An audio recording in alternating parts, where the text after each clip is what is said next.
excited today. I am going to wrap up a project that started about 7 years ago.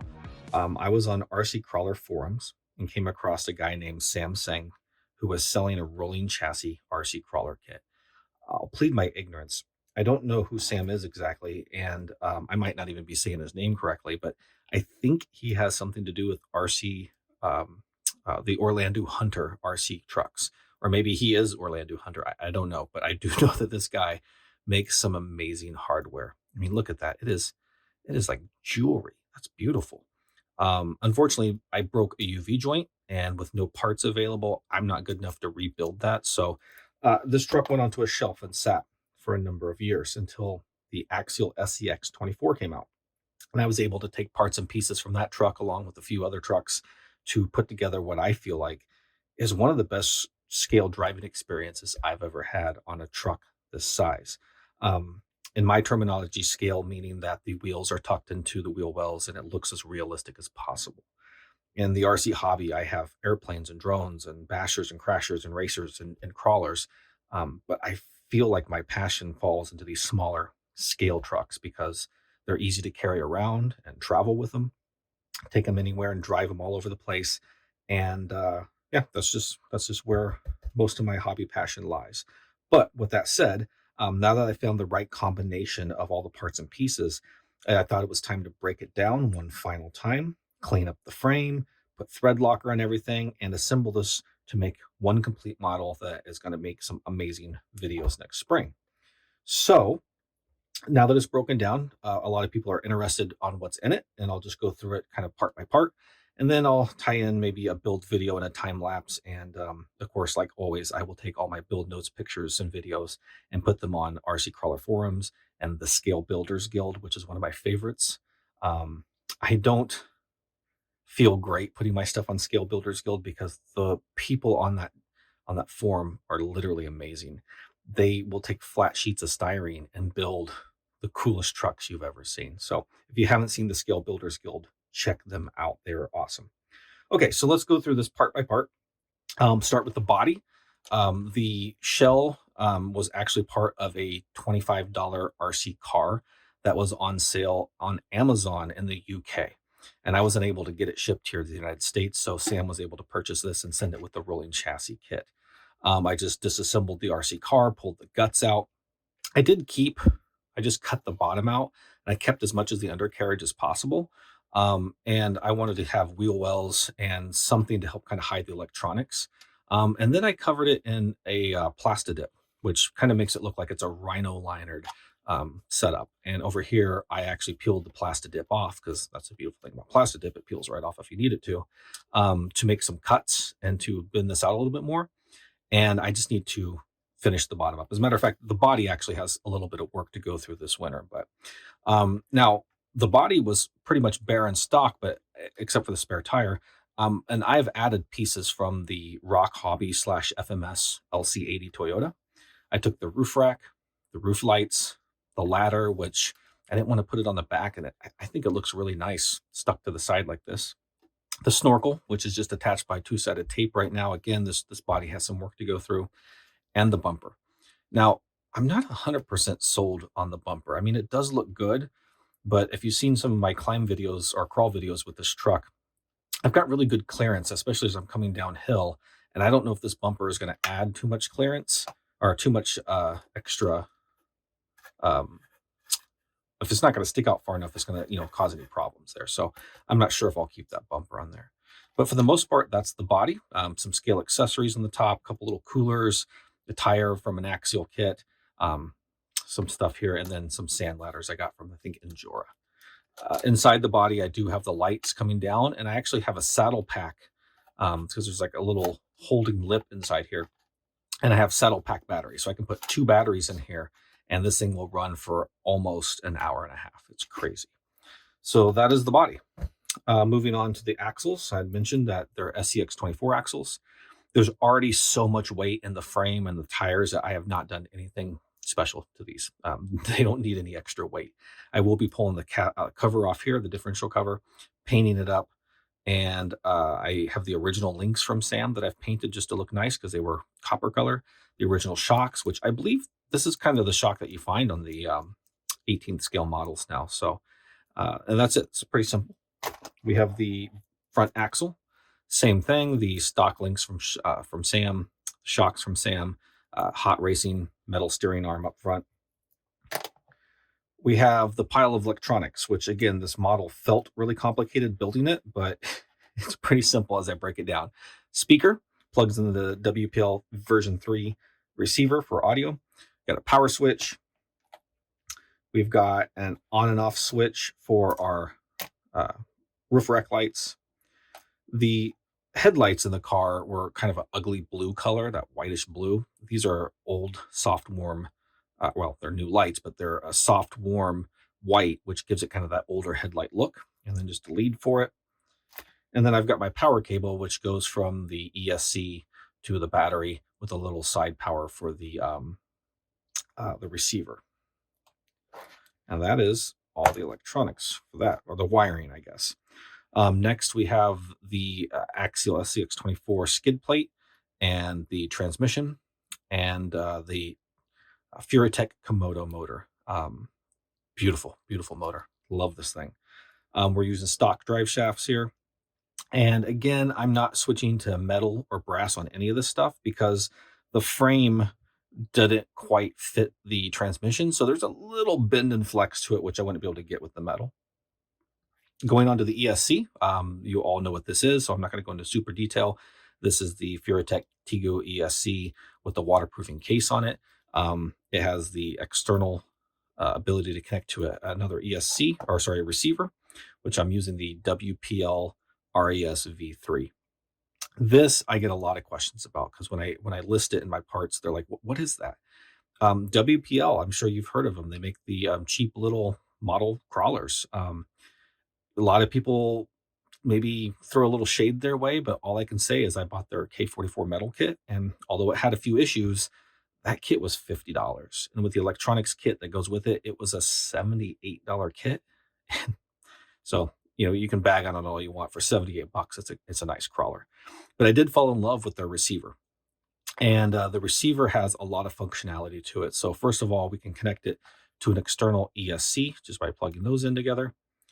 And then it won't, because technically this is an ESC and receiver all in one. But as an ESC, it's terrible. So using the Furitek ESC, plugging it in, I'm now using this only as a receiver. It has a on and off switch that I use for my roof lights.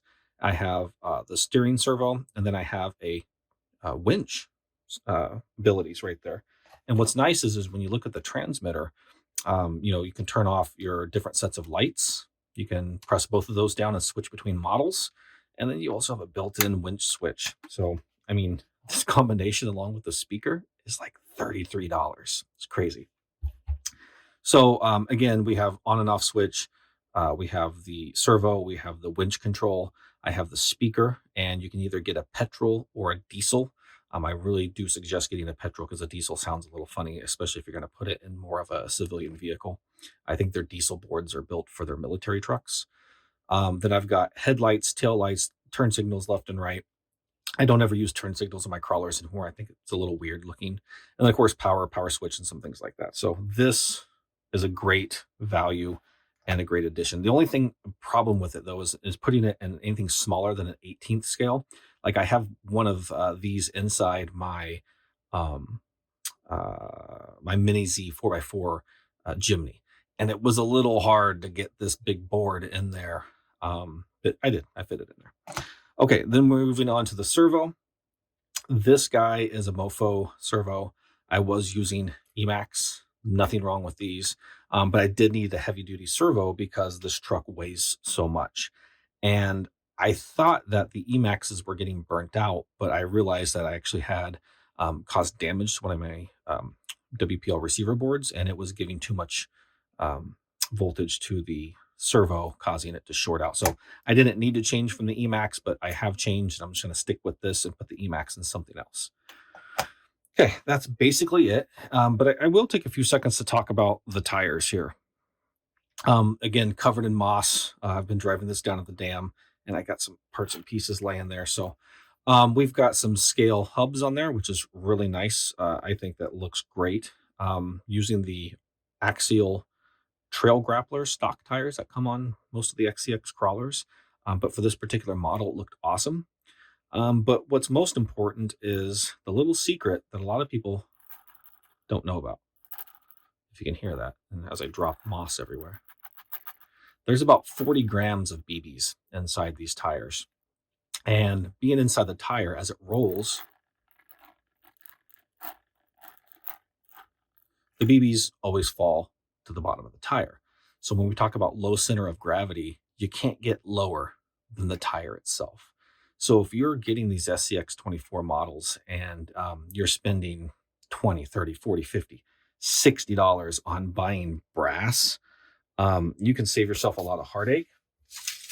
Run down to your local, store, Walmart, Myers, Ace Hardware probably has them, and get yourself some BBs. I bought this thing of BBs 10 years ago, and I haven't even used half of it. So this is like a lifetime supply of weight for your RC crawlers, and you can't get any lower than the bottom of a tire. Okay, so do this first, and if you still want more weight, go blow your money on brass. Okay, so again, we've gone through all the parts and pieces. I think I went through everything. Oh, the frame. This is a custom-made frame from Sam. So unfortunately, if you're wanting to do a truck this size, you're going to have to come up with your own frame because the SCX24 frames are just a little too, well, they're a lot too small for a truck of this scale. But that is that. And now it is time to put it all together. So let's get started.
Okay, I'll pause here and do a recap.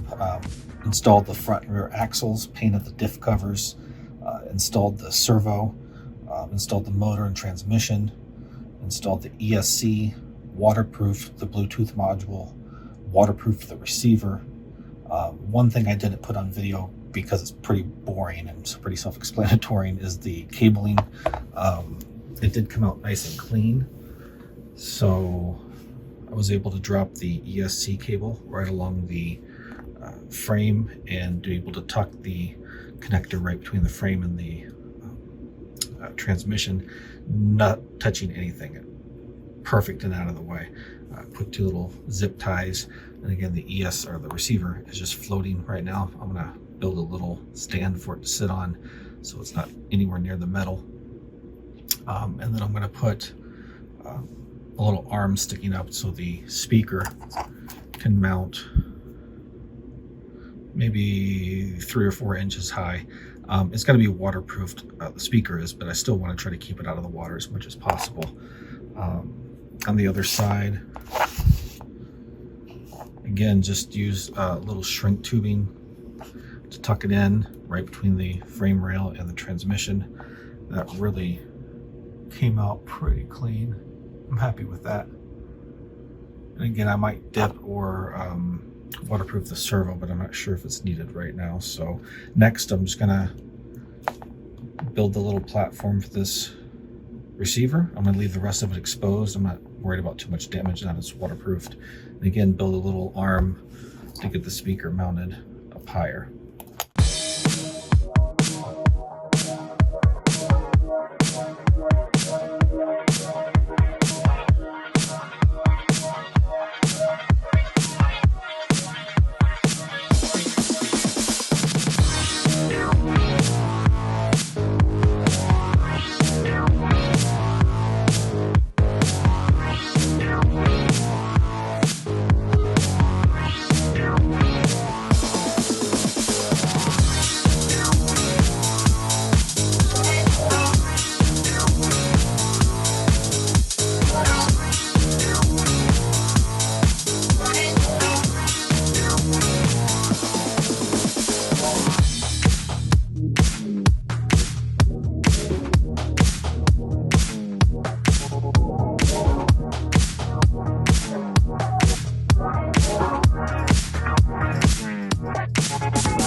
Here's the completed chassis, and it came out super clean. The speaker mount that I made is doing its job. It has 2 parts. One, it helps keep the speaker elevation a little bit higher. Even though it is waterproof, I want to try to keep it out of the water. And also the position allows the speaker to take advantage of the acoustics of the truck. This section right here is all hollow, where the speaker used to sit up here on the ESC tucked under the hood and had a little muffled sound to it. Now it's a little throatier. The speaker dip itself isn't super clean, but that's got the extra cable wrapped around it. Put plastic around that and then dipped it. Plastic dip's easily removable, so I can always unwrap the speaker and have it used somewhere else. If I feel like I'm gonna get too much condensation, or maybe it's too hot or too cold, or for whatever reason, I can always very easily remove the speaker. It's pretty simple with this little Velcro.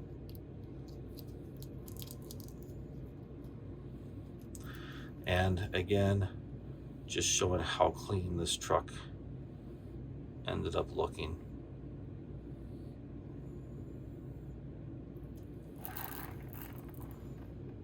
It's very nice. I like it. Assembling the truck's super easy. A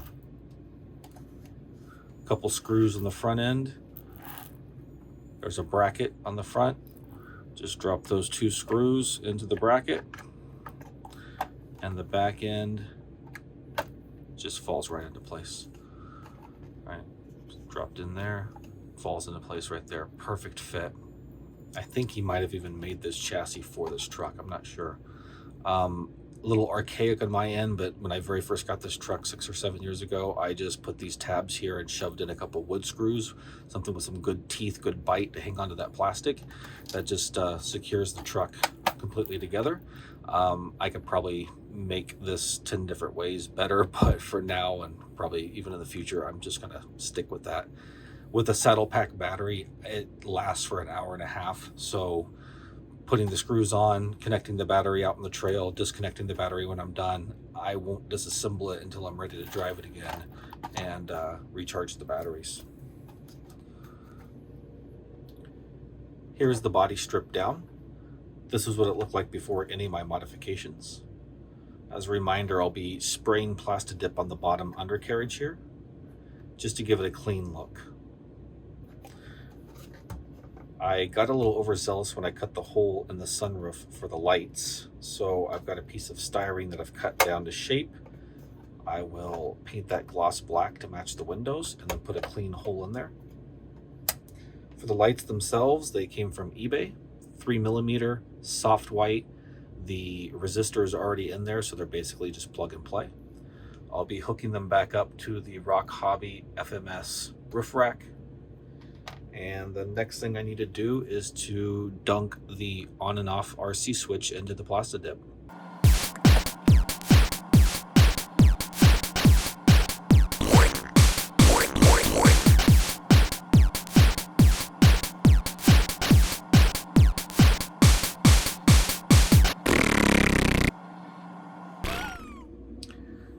Got the headlights installed. Started off on the left, connected that one to the right, and then ran it all the way down the back channel here. Right now I'm putting in the tail lights. It's a little tricky because this was never designed to have LED lights in it, so I had to kind of widen the hole just a little to fit a 3mm LED. The tail light itself had a tab on it that I had to take and break off and make sure that I didn't break the entire light. Because again, it wasn't designed to have an LED inside of it. I'll use some shoe goo to make a secure connection and just get that put on the back, and that'll be a good set of LEDs. Quick little test of the tail lights before I glue the light covers on. Well, after a long debate, I've decided to give it a paint job. I've got it all taped up, ready to go.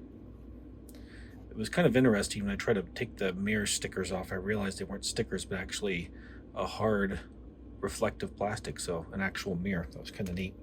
But yeah, I've got the lights fully installed. I did the Plastidip along the bottom, and it's time to get the first coat of primer on here.